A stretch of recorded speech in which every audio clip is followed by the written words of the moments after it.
और एक रिक्वेस्ट है आप सभी लोगों से कि प्लीज़ चैनल को सब्सक्राइब कर लो, ताकि मेरा भी मोटिवेशन रहे और मैं आगे भी इसी तरह से और भी कॉलेजेस के बारे में आपके लिए वीडियो लाऊं और उनका रिव्यू करूं, या फिर आप भी किसी कॉलेज के बारे में जानना चाहते हैं तो आप कमेंट करके मुझे बताएं। तो प्लीज़ चैनल को सब्सक्राइब कर लेना।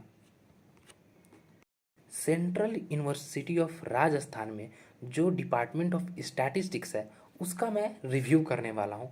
यानी कि जो एमएससी स्टैटिस्टिक्स का डिपार्टमेंट है उसका जो बीएससी एमएससी दो बैचेज जो हैं उन सारे चीज़ों के बारे में हम लोग जानेंगे कि वहाँ का कट ऑफ किया जाता है, वहाँ का एकेडमिक्स कैसा है, फैकल्टीज़ कैसी हैं, प्लेसमेंट अपॉर्चुनिटीज़ क्या है, और भी जो सिलेबस वगैरह हुआ, तो इन सारी चीज़ों पे हम लोग बात करेंगे। और उससे आपको एक आइडिया मिलेगा कि आपको वहाँ पे एडमिशन लेना चाहिए या नहीं लेना चाहिए और आपके लिए वो कैसा रहेगा। इन सारे कुछ पे हम लोग जो है बात करेंगे एक एक करके। मैं एक चीज़ बता देता हूँ कि इससे पहले एक वीडियो मैंने अपलोड किया था जिसमें वो शिवराज का ऑफिशियल वीडियो था, यानी कि सेंट्रल यूनिवर्सिटी ऑफ राजस्थान के बारे में उसमें बताया था कि जो कैंपस कैसा है, कितने कौन कौन से प्रोग्राम ऑफर्ड होते हैं, और भी हॉस्टल वगैरह मेस फूड बारे में, एक्स्ट्रा करिकुलम फैसिलिटीज़, सब कुछ उस वीडियो में बताया गया है। तो अगर आप सेंट्रल यूनिवर्सिटी ऑफ राजस्थान के बारे में जानना चाहते हैं तो उस वीडियो को ज़रूर देखना। मैं उसका लिंक डिस्क्रिप्शन बॉक्स में भी दे दूंगा, आप वहाँ से भी जाके चेक कर लेना। इस वीडियो में हम लोग बस स्टैटिस्टिक्स डिपार्टमेंट के बारे में बात करने वाले हैं। और ये वीडियो जो भी स्टूडेंट CUET यूजी का एग्ज़ाम दिए हैं और स्टैटिस्टिक्स में इंटरेस्टेड हैं, या फिर जो लोग CUET PG का एग्ज़ाम दिए हैं और स्टैटिस्टिक्स में इंटरेस्टेड हैं, तो उन दोनों के लिए ये वीडियो बहुत ही हेल्पफुल होने वाला है। तो एक एक करके हम लोग बात करते हैं। और सबसे पहले मैं थोड़ा सा शिवराज के बारे में बताता हूँ, उसके बाद हम लोग डिपार्टमेंट ऑफ स्टैटिस्टिक्स पे ही बात करेंगे। तो जो ये शिवराज है इसमें 12 स्कूल है। स्कूल कहने का मतलब कि जैसे लाइफ साइंस हो गया, सोशल साइंस हो गया, फिजिकल साइंस हो गया, इस तरह से जो है वो जो बना हुआ है वो स्कूल है। और एक स्कूल के अंदर तीन डिपार्टमेंट या दो डिपार्टमेंट या चार डिपार्टमेंट ऐसे करके आते हैं। उसी तरह से वहाँ पे एक स्कूल है मैथमेटिक्स, कंप्यूटर साइंस, स्टैटिस्टिक्स और कंप्यूटेशनल साइंस करके, जिसके अंडर में हमारा स्टैटिस्टिक्स डिपार्टमेंट भी आता है। जो शिवराज है वो बहुत बड़ी यूनिवर्सिटीज़ नहीं है, उसमें अभी अप्रॉक्स 3,000 या फिर 3,500 के आसपास ही स्टूडेंट हैं। लेकिन सबसे अच्छी बात वहाँ की ये है कि वहाँ बहुत ही अलग अलग स्टेट से स्टूडेंट आते हैं, यानी कि बहुत ही डाइवर्स है, हर जगह के स्टूडेंट आते हैं। तो आपको वहाँ पे बहुत ही अच्छा एक इन्वायरमेंट मिलता है कि अलग अलग स्टेट के स्टूडेंट्स आप मिलोगे, उनसे बात करोगे, उनके बारे में जानोगे, उनके कल्चर के बारे में बात करोगे। और जो ये सेंट्रल यूनिवर्सिटी ऑफ राजस्थान है, ये पार्लियामेंट से जो 2009 में पास हुआ था उसी टाइम का यूनिवर्सिटी है, नई यूनिवर्सिटी में है। और जो एमएससी स्टैटिस्टिक्स कोर्स है वो शिवराज का one of the oldest course है। यानी कि जब शिवराज बना था तो सबसे पहले जो कोर्स स्टार्ट हुआ था उसमें से एक है एमएससी स्टैटिस्टिक्स का कोर्स, जो कि उस टाइम स्पेशलाइजेशन था इसका एक्चुरियल साइंस में। एक्चुरियल साइंस के भी बारे में मैंने वीडियो बनाया है, तो वो जाके आप चेक कर सकते हो। इस टाइम इसका अपना बिल्डिंग नहीं था, तो ये एनआईटी जयपुर में चलता था। अब बात करते हैं हम स्टैटिस्टिक्स के बारे में, कि जैसे मैंने बोला था कि वहाँ पे स्कूल है, तो ये स्कूल है जिसमें स्टैटिस्टिक्स का डिपार्टमेंट चलता है। तो इस स्कूल में पहले 4 डिपार्टमेंट है। कंप्यूटर साइंस भी इसी बिल्डिंग में चलता है, स्टैटिस्टिक्स भी चलता है, मैथमेटिक्स भी चलता है, और वहाँ पे एक कोर्स है बिग डेटा एनालिटिक्स करके। तो ये भी जो कोर्स है इसी बिल्डिंग में चलता है। तो जो स्टैटिस्टिक्स है वो वहाँ पे पहले फ्लोर पे है, यानी कि एक एक फ्लोर दिया गया है हर डिपार्टमेंट को। जो ग्राउंड फ्लोर है वो कंप्यूटर साइंस के लिए है, फर्स्ट फ्लोर पे स्टैटिस्टिक्स है, सेकंड फ्लोर पे मैथमेटिक्स है। तो ये आप देख सकते हो कि ये जो एक फ्लोर है ये पूरा स्टैटिस्टिक्स का फ्लोर है। और इस फ्लोर पे आपको HOD के ऑफिस मिलेंगे, क्लासरूम मिलेंगे, सेमिनार हॉल मिलेगा, कंप्यूटर लैब मिलेगा, यानी कि सारे फैसिलिटीज़ है। अगर फैसिलिटीज़ की मैं बात करूं तो शिवराज बहुत ही बेहतर है, खास करके स्टैटिस्टिक्स डिपार्टमेंट पे अगर कंपेयर करोगे आप किसी और भी यूनिवर्सिटी से, तो इसका इंफ्रास्ट्रक्चर काफ़ी अच्छा मिलेगा आपको, क्योंकि ये नए यूनिवर्सिटी में भी है, नई यूनिवर्सिटी है, और इसको जो मेंटेनेंस है वो काफ़ी अच्छे से किया गया है, और इसका जो स्ट्रक्चर वगैरह है वो भी काफ़ी अच्छा है। तो डिपार्टमेंट को अगर इंफ्रास्ट्रक्चर के मामले में देखा जाए तो बहुत ही अच्छा डिपार्टमेंट है ये। अब यहाँ पे कंप्यूटर लैब का भी मैंने फ़ोटो लगाया है, आप देख सकते हो कि वहाँ पे 2 कंप्यूटर लैब है। एक जो कंप्यूटर लैब है ये एक देख सकते हो, इसके अलावा एक और कंप्यूटर लैब है, थोड़ा इससे छोटा है, और वहाँ पे भी लगभग ऐसे ही 30 के आसपास जो कैपेसिटी है, यानी दोनों कंप्यूटर लैब को मिला दिया जाए तो लगभग वो 50-60 स्टूडेंट के लैब का वो कैपेसिटी है वहाँ पे। और सेमिनार हॉल है जैसा कि मैंने बताया वहाँ पे, और क्लासरूम भी काफ़ी अच्छे हैं। तो ये सारी चीज़ें जो है और दूसरे यूनिवर्सिटीज़ के रेस्पेक्टिव आपको यहाँ पे बेहतर मिलने वाला है। अब सेंट्रल तो डिपार्टमेंट ऑफ स्टैटिस्टिक्स सीयू राज में 4 कोर्सेज जो 3 कोर्सेज है वो चलते हैं वहाँ पे। एक आपको एमएससी स्टैटिस्टिक्स का कोर्स दिखेगा, एक आपको इंटीग्रेटेड एमएससी स्टैटिस्टिक्स का कोर्स दिखेगा, और वहाँ पे पीएचडी प्रोग्राम भी चलता है। तो जो एमएससी स्टैटिस्टिक्स का कोर्स है वो सीयूईटी पीजी के थ्रू एडमिशन होता है, और उसमें आपको 25 सीटें मिलेंगी। और आप रिजर्वेशन फिर देख सकते हो कि कुछ सीटें जनरल के लिए, ओबीसी के लिए, एससी एसटी ऐसे करके। और फिर वहाँ पे एक आपको इंटीग्रेटेड एमएससी स्टैटिस्टिक्स का कोर्स मिलेगा जो कि सीयूईटी यूजी के थ्रू एडमिशन होता है, और उसमें 30 सीटें हैं।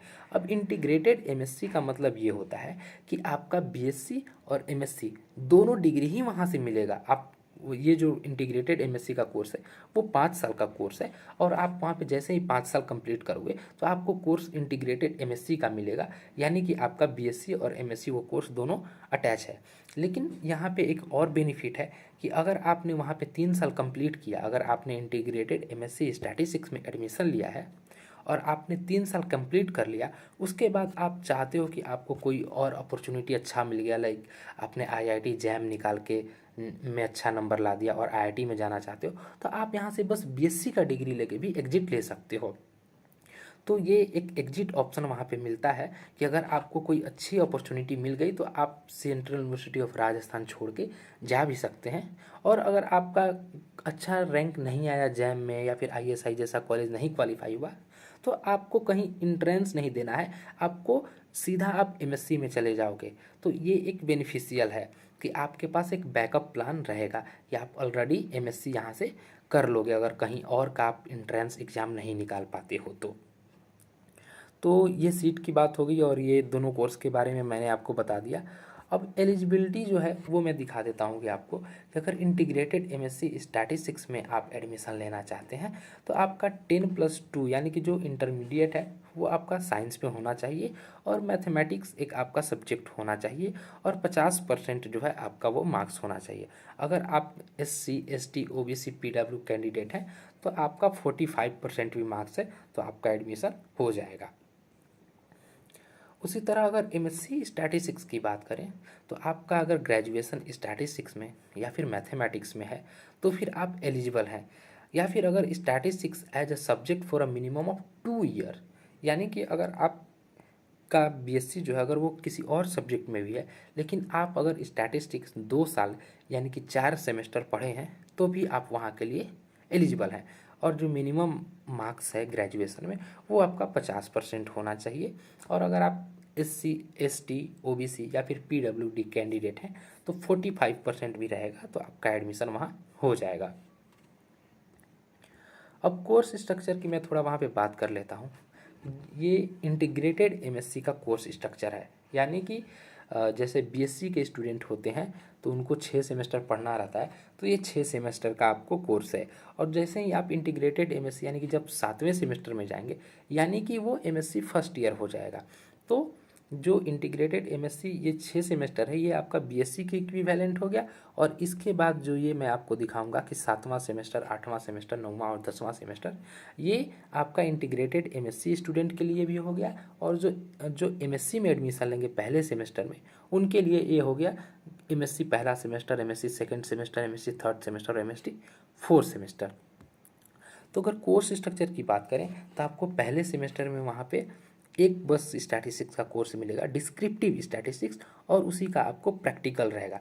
तो और बाकी आप अब ऐसा मतलब ये नहीं कि बस आप एक ही कोर्स पढ़ोगे, वहाँ पे बहुत अच्छा नियम है ये कोर्स स्ट्रक्चर का कि आपको एक स्टैटिस्टिक्स डिपार्टमेंट में आपने एडमिशन लिया है तो स्टैटिस्टिक्स तो आपका कंपलसरी है, वो तो रहेगा ही। इसके साथ आपको इलेक्टिव के लिए बहुत सारे ऑप्शंस मिलते हैं जिसमें से आप कोई भी सब्जेक्ट ले सकते हो। जैसे स्टैटिस्टिक्स के स्टूडेंट हैं तो आप मैथमेटिक्स, कंप्यूटर साइंस, इकोनॉमिक्स जैसे कोर्स ले सकते हैं जो कि आपको आगे जाके करियर में बहुत ही अच्छा रहेगा।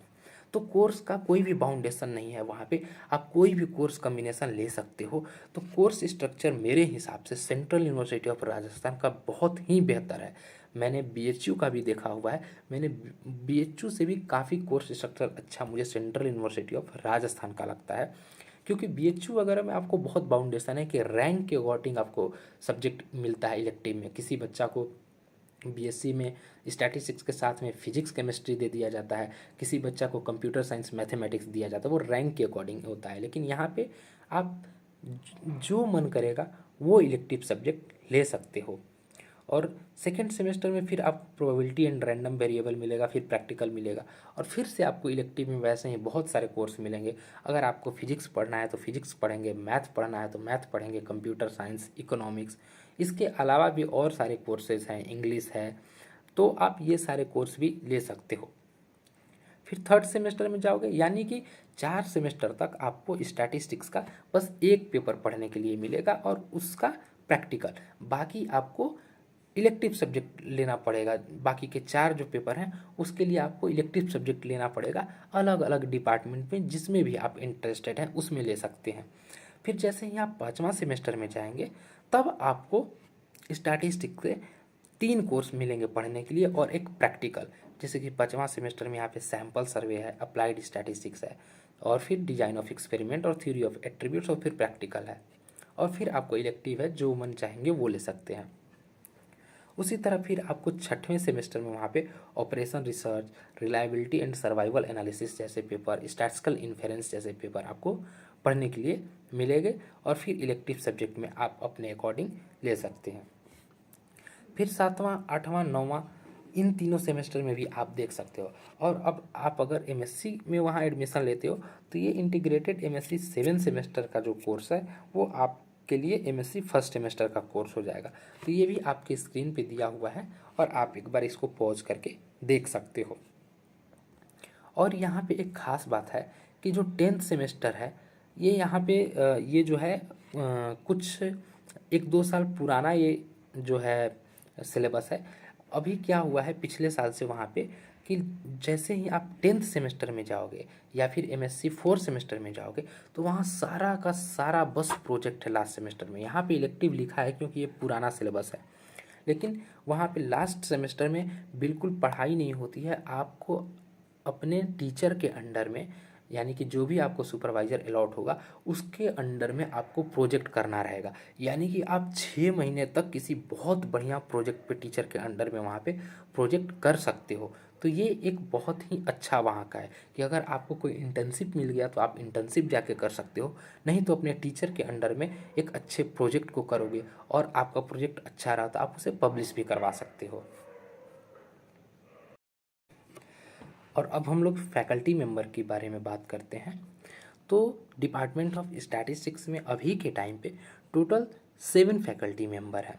1-2 सीट्स यहाँ पे वैकेंट है अभी, तो मतलब आने वाले टाइम पे हो सकता है कि यहाँ पे 2-3 फैकल्टी और भी मिल जाए, लेकिन करेंटली अभी इनकी वेबसाइट पे भी बस 7 फैकल्टी दिखा रहा है। और मैंने अपने फ्रेंड से भी बात किया हुआ है तो अभी के टाइम पे बस 7 फैकल्टी वहाँ पे हैं। ये आपके परमानेंट फैकल्टी हैं। तो देखो फैकल्टी वगैरह भी वहाँ पे अच्छी हैं, ये नहीं बोलूँगा कि मतलब नहीं एकदम बेकार है ये हो।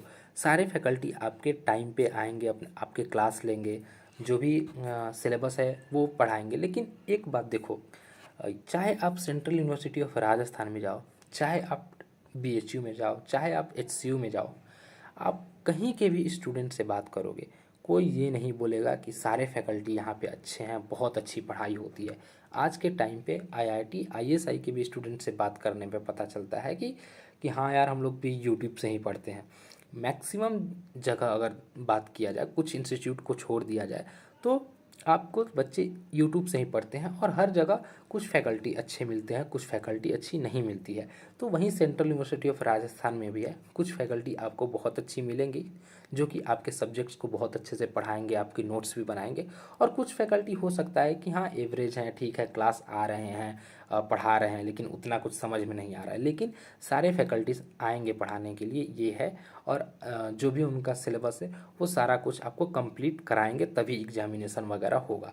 तो ये सब काफ़ी वहाँ पे अच्छे से होता है। और अटेंडेंस का वहाँ पे बहुत ही मतलब कंपलसरी है एक टाइप से।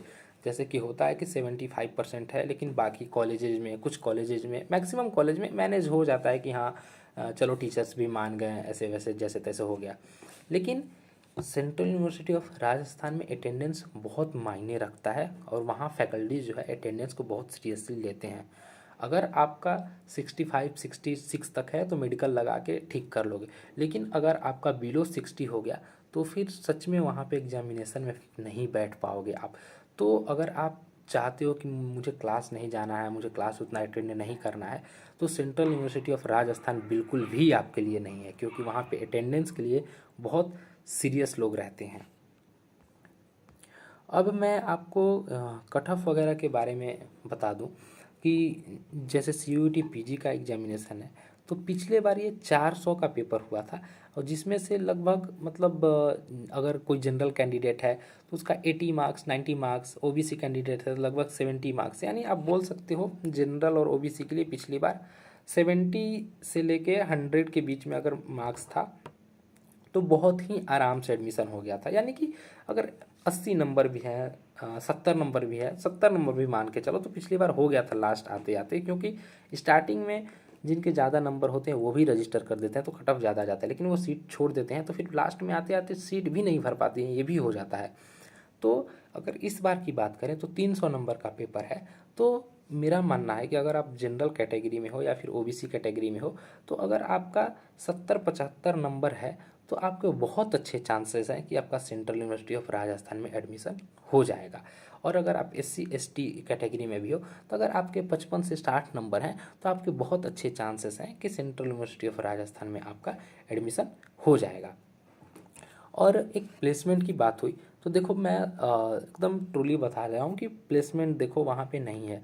अगर आप वहाँ स्टैटिस्टिक्स की बात करो या फिर मैथमेटिक्स की बात करो या फिर कंप्यूटर साइंस की बात करो या फिर आप बिग डेटा एनालिटिक्स की भी बात करो, तो प्लेसमेंट वहाँ पे नहीं है। अगर आपको कहीं गूगल पे किसी वेबसाइट पे दिखता है कि प्लेसमेंट दिखा रहा है, अच्छा प्लेसमेंट है, तो ये सारी भ्रम में मत रहना। इन सब चीज़ों में प्लेसमेंट देखो नहीं होता है। हालांकि वहाँ पे जो वाइस चांसलर आए हुए हैं तो अब वो कोशिश में लगे हुए हैं कि कुछ कंपनीज आए, तो इक्का दुक्का कोई कंपनीज आ जाती हैं जो कि बस ऐसा नहीं कि वो स्टैटिस्टिक्स के लिए आएंगी। वो एक दो कंपनी कोई अगर आ भी गई तो उसमें सारे बीटेक के स्टूडेंट बैठते हैं, सारे स्टैटिस्टिक्स BDA सब स्टूडेंट्स बैठते हैं। तो आप मान के चलना कि प्लेसमेंट वहाँ नहीं होती है, कोई बोले तो इस भ्रम में मत रहना। और मैं आगे भी अगर आप चाहती हो कि और भी कॉलेज के बारे में रिव्यू करूं, उनके बारे में सारे डिटेल्स दूं आपको, तो प्लीज़ आप कमेंट करना और चैनल को सब्सक्राइब कर लेना। प्लीज़ ये रिक्वेस्ट है कि चैनल को सब्सक्राइब कर लो ताकि मैं आगे भी और इसी तरह से आपके लिए इन्फॉर्मेटिव वीडियो लेके आऊँ। और कोई भी डाउट हो, सेंट्रल यूनिवर्सिटी ऑफ राजस्थान से रिलेटेड कोई जानकारी चाहिए या फिर स्टैटिस्टिक्स फील्ड में आपको किसी भी टाइप का कोई भी नॉलेज चाहिए, कोई भी जानकारी चाहिए, तो आप कमेंट करो। I am here to help you all.